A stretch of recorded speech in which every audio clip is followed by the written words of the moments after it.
Saya bacakan, kalau yang sudah berjalan sekitar 10 tahun adalah Turki. Turki itu teman-teman sekalian, data terakhir adalah dari tadinya negara sekuler setelah dibentuk oleh Mustafa Kemal Atatürk yang memang memiliki ide-ide liberal dan sekuler, mengubah Turki dari khilafah Islamiyah menjadi Turki yang liberal, yang sekuler, menjauhkan antara agama dengan pemerintahan. Bahkan dia sempat mengganti azan dari bahasa Arab ke bahasa Turki, membaca Al-Quran dengan dialek-dialek bahasa suku-suku Turki. Indonesia sudah mulai ikut-ikutan sekarang ya. Yang Turki sudah lakukan dulu beberapa puluh tahun yang lalu gitu kan. Dan itu ternyata membuat mereka terpuruk. Subhanallah, datangnya presiden Turki yang sekarang ini, Erdogan, yang sangat masyhur sekarang, luar biasa orang ini, semoga Allah menjaga ya. Beliau mengubah setelah dalam 10 tahun ini sistem Turki yang sekuler menjadi sistem Islam, menerapkan syariat Islam. Apa yang terjadi teman-teman sekalian? Paling tidak ada 25 poin yang dunia mencatat apa yang terjadi pada Turki setelah mengubah, dunia mencatat ya, setelah mengubah sistem sekuler menjadi sistem Islam. Yang pertama, produk domestik nasional Turki, produk domestiknya, produk dalam negerinya di Turki tahun 2013 mencapai jumlahnya 100 miliar dolar Amerika, menyamai pendapatan gabungan 3 negara sekaligus dengan ekonomi terkuat di Timur Tengah, Arab Saudi, Uni Emirat Arab, dan Iran, dan ditambah dengan Yordan, Syria, serta ya, Libanon.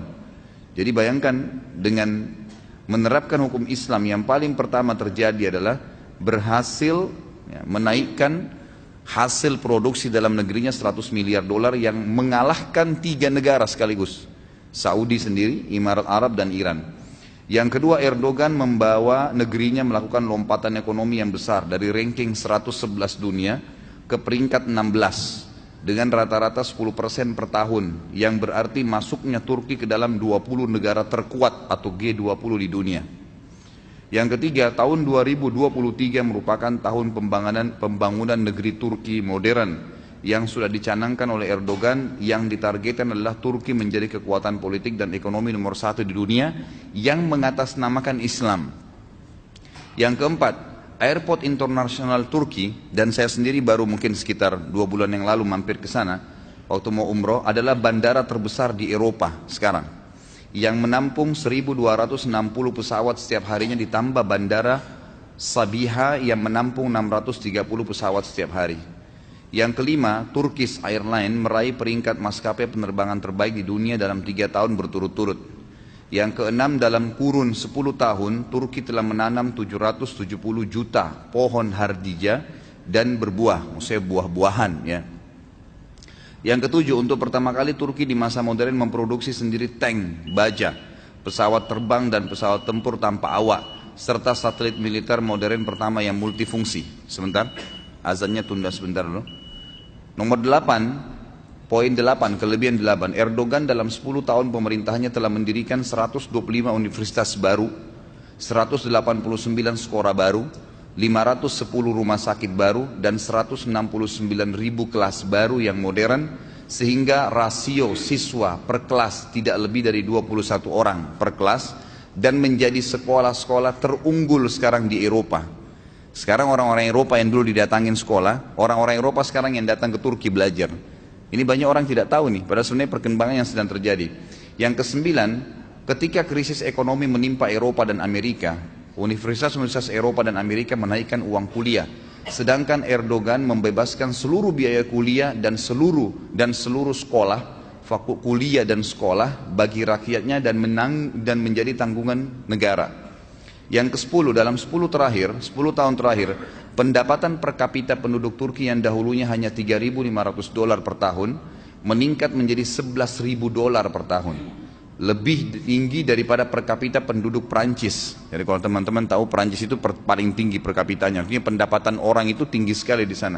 Tapi Turki dalam 10 tahun terakhir mengalahkan, karena dari 3.500 dolar per tahunnya menjadi 11.000 per orang ya. Dari per kapita, dan Erdogan menaikkan nilai tukar uang Turki menjadi 30 kali lipat. Dulunya rendah, sekarang menjadi naik.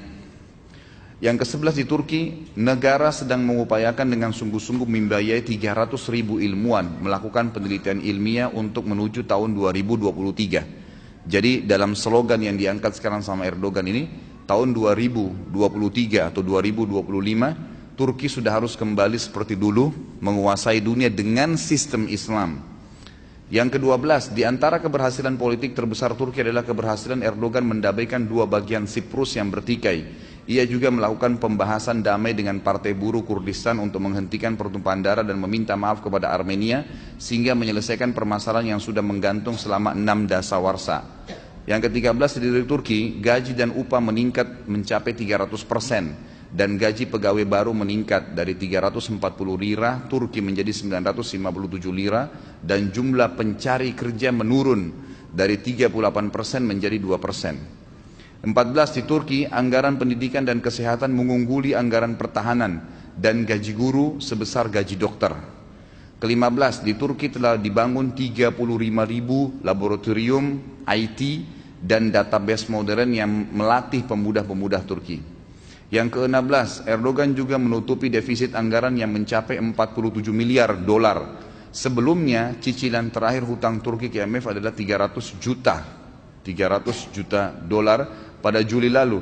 Bahkan Turki sempat sekarang ini meminjamkan IMF yang sudah jelek namanya sebesar 5 miliar dolar. Dulu Turki utang, lunas semua utangnya, sekarang dia yang pinjamkan IMF 5 miliar dolar. Di samping itu Erdogan juga menambah cadangan devisa negara sebesar 100 miliar dolar.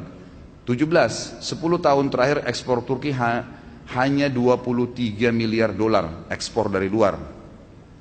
Ekspor di keluar. Sekarang meningkat, tadinya cuma 23 miliar dolar, sekarang meningkat jadi 153 miliar dolar, mencapai 190 negara. Yang paling banyak adalah mobil. Jadi semua mobil di Eropa dan banyak juga dimasukkan di Indonesia sekarang atau di Asia Tenggara itu diproduksi di Turki. Dan saya tanya sendiri orang Turki kemarin, memang statementnya seperti itu. Yang paling banyak adalah mobil, yang kedua peralatan elektronik. Setiap 3 perangkat elektronik di Eropa satunya produk Turki. 18. Pemerintahan Erdogan sekarang mengawali pengelolaan sampah menjadi pembangkit tenaga listrik yang digunakan oleh sepertiga penduduk Turki dan energi listrik sudah dinikmati 98% penduduk Turki. 19. Erdogan pernah duduk berhadapan dengan seorang anak perempuan yang usianya masih 12 tahun, tampil dalam siaran langsung televisi, berdebat dan berdiskusi tentang pembangunan Turki masa depan. Beliau menghormati kecerdasan dan semangat anak tersebut, sekaligus beliau mendidik anak-anak Turki agar terbiasa untuk memikirkan tentang masa depan Turki. Ke-20, Erdogan adalah musuh, ya, dikatakan, disebarkan berita Erdogan adalah teman Israel. Padahal sebenarnya Erdogan adalah musuh dari Israel. Bahkan Erdogan telah memberikan tamparan keras kepada Israel dan dia telah memaksa Israel meminta maaf karena kasus kapal Marmara. Ada laut Marmara di Turki itu pernah ditembak oleh orang Israel, maka dia memaksa. Dan Turki mengatakan peminta maafan tersebut akan diterima kalau mereka mencabut embargo Gaza, ya, sampai kalau tidak maka tidak diberikan maaf, gitu kan? Kalau tidak maka terjadi peperangan, diserang Israel. 21. Dikatakan bahwasanya Erdogan satu-satunya pemimpin Muslim yang akhirnya mempermalukan Simon Peres di sebuah sidang yang menyebut bahwasanya alasan-alasan kenapa dia menyerang Israel. Dan Erdogan akhirnya meninggalkan tempat duduk tersebut dan mempermalukan Israel. Sampai akhirnya disambut di seluruh pelosok jalan-jalan di Istanbul dan dianggap sebagai pejuang muslim.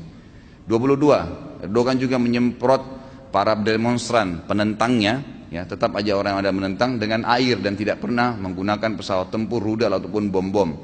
Yang ke-23, Erdogan menolak anak gadis, ya, di Turki sekarang membuka hijab saat sekolah, bahkan mewajibkan hijab di negaranya. Yang ke-24, Erdogan satu-satunya kepala negara bersama istrinya mengunjungi Burma yang kemarin bermasalah dan bertemu dengan kaum muslimin di sana dari kawasan Myanmar yang dapat bencana, serta membawa kaum muslimin yang sedang susah menuju ke Turki dengan menyiapkan segala macam persiapan mereka, kebutuhan mereka. Yang ke-25, Erdogan menghidupkan kembali pengajaran Al-Quran dan Sunnah di sekolah-sekolah negeri setelah hilang kurang lebih 90 tahun dihilangkan oleh pemerintah sekuler. Sekarang pelajaran dasar harus belajar Al-Quran dan Sunnah. 26, Erdogan menetapkan kebebasan berhijab di kampus-kampus Turki dan di parlemen. Yang dulunya tidak boleh satu orang pun parlemen yang pakai jilbab masuk, ke dalam parlemen kalau perempuan. 27. Erdoganlah pemimpin muslim yang membuat lampu di jembatan gantung terbesar di dunia di pantai Laut Hitam dengan penerangan yang sangat besar bertuliskan Bismillahirrahmanirrahim. Padahal ada salah satu negara Arab membuat pohon Natal terbesar di dunia dengan menelan dana sampai 40 juta dolar. Erdogan 28 mengembalikan pembelajaran bahasa Uthmaniyah yang berhuruf Arab di sekolah-sekolah negeri. Dan yang terakhir adalah 29, Erdogan melepas pawai 10.000 anak-anak muslim yang berumur 7 tahun di jalan-jalan Istanbul dengan penuh bangga. Anak-anak tersebut akan memulai kewajiban sholat berjamaah dan menghafal Al-Quran setiap harinya.